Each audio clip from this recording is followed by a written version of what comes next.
Hi friends, நான் தான் உங்கள் ஜோதிடர் ஜெயக்குமார் பேசுகிறேன். இப்பொழுது ஆகஸ்ட் மாத ராசி பலன் 2026. இந்த ஆகஸ்ட் மாதத்தில் கிரகங்களின் நிலைகள் அப்படின்னு பார்க்கும் பொழுது கடகம் ராசியில் குரு பகவான் உச்சமாகிறார். அதே போல் சூரியன் கடகத்திலிருந்து 17ஆம் தேதி சிம்மத்துக்கு வர்றார்.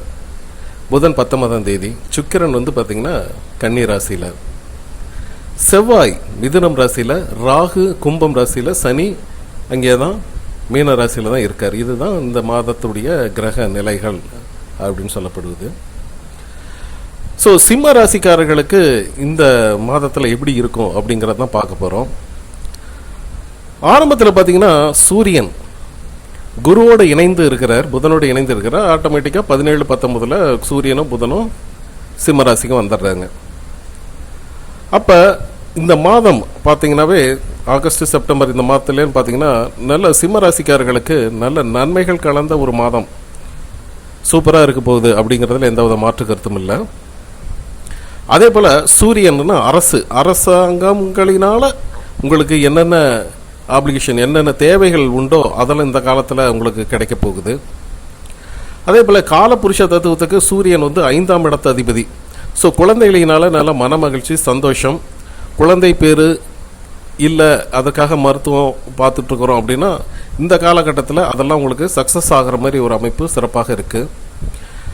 அதுபோக இந்த 8ஆம் இடத்துல சனி பகவான் இருக்காரு அப்படிங்கிறதுல நீங்கள் எந்த வித பயமும் இப்போ பட தேவையில்லை. ஏன்னு பார்த்தீங்கன்னா 8ஆம் இடத்துல சனி பகவான் இருந்தாலும் குருவோட பார்வை அப்படிங்கிறது சனி மேலே விழுது, அது சிறப்பு அப்படின்னு சொல்லலாம்.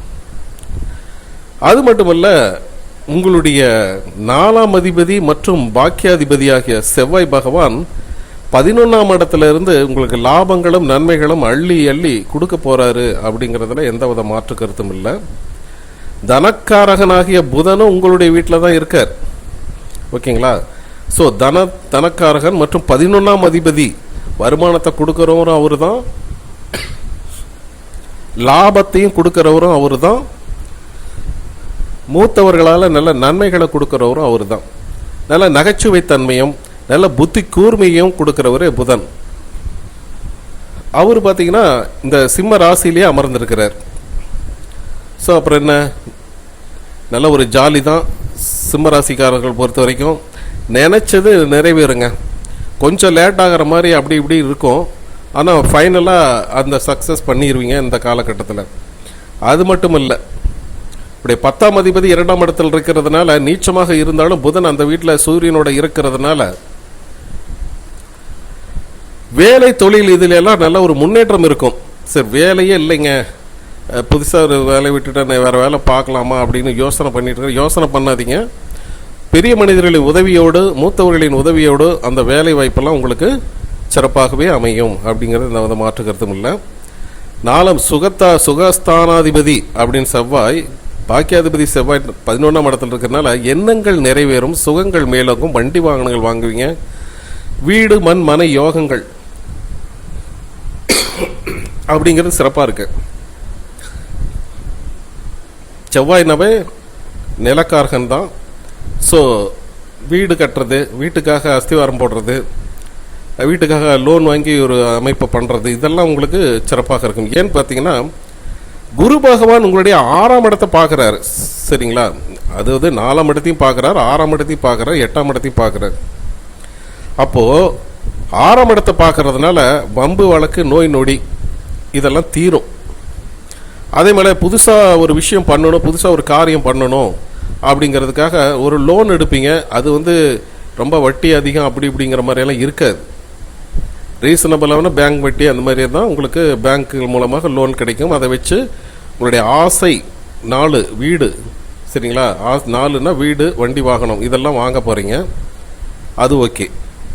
அதே போல் 4ஆம் இடத்தையும் பார்க்குறேன். ஸோ 4ஆம் இடம்னாவே சுகஸ்தானம், வண்டி வாகனங்கள் தான். அது கடன் வாங்கி வாங்குறது ஒரு அமைப்பு. ஏன்னா 6னா கடன் வாங்கி ஒரு இடத்த வாங்குறது, வண்டி வாகனத்தை வாங்குறது, அந்த மாதிரி எல்லாம் ஒரு அம்மாவினுடைய ஆரோக்கியமெல்லாம் சூப்பராக இருக்க போகுது இந்த காலகட்டத்தில்.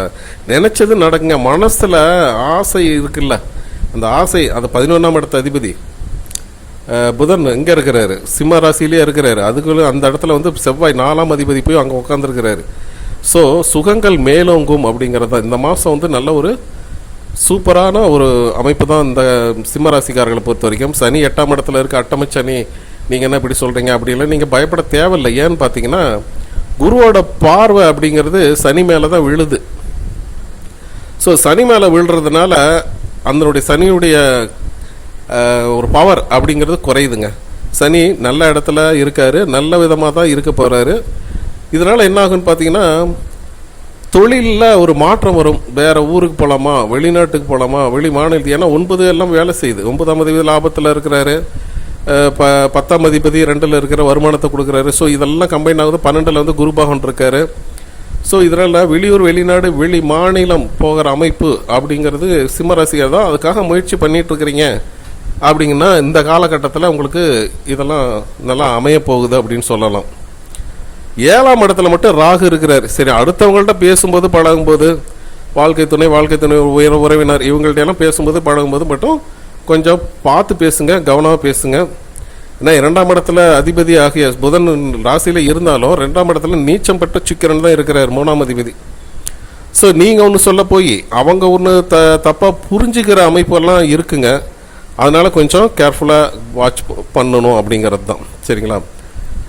இந்த காலகட்டத்தை பொறுத்த வரைக்கும் பார்த்தீங்கன்னா மைண்டில் நினச்சது நடைபெறக்கூடிய ஒரு அன்பான அமைதியான சூப்பரான ஒரு நாள் தான். அன்புன்னு சொல்கிறது பார்த்தீங்கன்னா திருமணம்காக வெயிட் பண்ணிட்டு இருக்கிறாங்க. ஏற்கனவே இந்த பொண்ணை பார்த்துட்டேன்பா, அதே பொண்ணே மறுபடியும் வந்துருச்சு, அல்லது ஒருத்தர் இவங்கள தான் கல்யாணம் பண்ணணும்னு நினச்சேன், அதே மாதிரி ஆயிடுச்சு அப்படிங்கிற மாதிரி அமைப்புள்ள சிலருக்கு சிம்மராசிக்காரர்களுக்கு அமையுங்க. ஸோ இது என்னன்னு பார்த்தீங்கன்னா குரு பகவானின் பார்வையும் உங்களுக்கு நல்லா இருக்கு. அதே போல் செவ்வாயினுடைய பார்வை அப்படிங்கிறது உங்களுடைய 2ஆம் இடத்து மேலே பதிகிறதுனால தான் வார்த்தைகளில் கொஞ்சம் கவனமாக இருக்கணும் அப்படிங்கிறது தான். சரிங்களா? அதே போல் 5ஆம் இடத்து மேலேயும் பதிகிறதுனால செவ்வாயினுடைய பார்வை இந்த ப்ரமோஷன் அப்படின்னு எதிர்பார்த்துட்டு இருக்கீங்களா, ஊதிய உயர்வு பதவி உயர்வு அப்படி இப்படின்னு, அது வந்து பார்த்தீங்கன்னா பக்கத்தில் வந்துட்டு போகும், கொஞ்சம் லேட் ஆகும். ஆனால் கிடைக்க வேண்டிய அமைப்பில் கண்டிப்பாக கிடைக்கும். அதுக்கு வந்து பார்த்தீங்கன்னா குரு பகவான் உங்களுக்கு நல்லா உதவி பண்ணுறாரு. முயற்சி படுங்க, முயற்சினால் நல்ல ஒரு அமைப்பு இந்த காலகட்டத்தில் சிறப்பாக இருக்குது அப்படின்னு சொல்லலாம். ஸோ சனின்னா பார்த்தீங்கன்னா வேலை வாய்ப்பு ஏற்கனவே சொன்ன மாதிரி புதுசாக வேலை தேடுபவர்களுக்கு பெரிய மனிதர்களின் உதவியினால் வேலையெல்லாம் கண்டிப்பாக இந்த காலகட்டத்தில் கிடைக்க போகுது. அதில் எந்த வித மாற்று கருத்தும் இல்லை. கேது பகவான் வந்து ராசியிலே இருக்கிறதுனால சில டைம் வந்து பார்த்தீங்கன்னா குழப்பம், தெளிவில்லாத சிந்தனை இப்படியெல்லாம் வந்துட்டு போகும். இருந்தாலும் உங்களுடைய ராசிநாதன் பலமாக இருக்கிறதுனால அந்த குழப்ப நிலைகளெல்லாம் விலகும். அதாவது ஒரு ப்ராப்ளம் வந்தால் தான், பிரச்சனை வந்தால் தான் அதுக்குண்டான சொல்யூஷன் தெளிவு கிடைக்கும், தீர்வு கிடைக்கும் அப்படிங்கிற மாதிரி ஏற்கனவே ஒரு பெரிய ஒரு இஷ்யூ போயிட்டுருக்கு அப்படின்னா இந்த மாதத்தில் அதெல்லாம் உங்களுக்கு சக்ஸஸ் பாசிட்டிவாக அமையிற அமைப்பு, உங்களுக்கு ஃபேவரபுளாக அமையிற அமைப்பு, நல்லா தெளிவாக அமையிற அமைப்பெல்லாம் இந்த காலகட்டத்தில் சிம்மராசிக்காரர்களுக்கு இருக்குங்க. சரிங்களா? ஸோ கூட்டி கழித்து பார்க்கும் பொழுது சிம்மராசிக்காரர்கள் செவ்வாய் 11ல் குரு 12ல் அதெல்லாம் இருக்கிறது, அதனுடைய பார்வைகள், குருவின் பார்வைகள் இதெல்லாம் வச்சு பார்க்கும் பொழுது நல்ல ஒரு முன்னேற்றமான சூழ்நிலை, லாபங்கள் அதிகரிக்கும், நினச்சது நடக்கக்கூடிய சாத்தியக்கூறுகள் அதிகமாகவே இருக்குங்க. இதை பற்றி மேலும் தெளிவாக தெரிஞ்சுக்கணும்னு ஆசைப்பட்டீங்கன்னா ஸ்க்ரீனில் இருக்க என் வாட்ஸ்அப் எண்ணிற்கு கான்டாக்ட் பண்ணுங்கள் மற்றும் உங்களுடைய ஃபுல் ஜாதகத்தையும் பார்த்துக்கலாம். சரிங்களா? நன்றி.